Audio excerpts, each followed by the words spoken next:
গাজায় গণহত্যার প্রতিবাদে টাঙ্গাইলের ঘাটাইলে উপজেলা পৌর ও কলেজ শাখা ছাত্রদলের বিক্ষোভ মিছিল ও সমাবেশ অনুষ্ঠিত হয়েছে।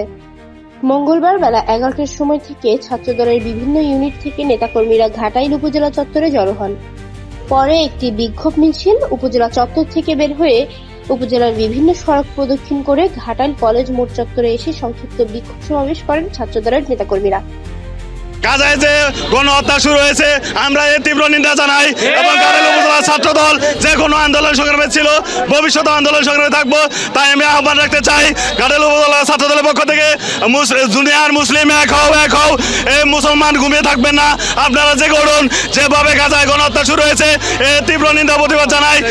এবং ইসরায়েলের পণ্য আপনারা বয়কট করবেন এই আহ্বান রেখে আজকের এই বিক্ষোভ মিছিলে যারা অংশগ্রহণ করেছিলেন ঘাটাইল উপজেলা ছাত্রদলের পক্ষ থেকে সবাইকে ধন্যবাদ জানাই।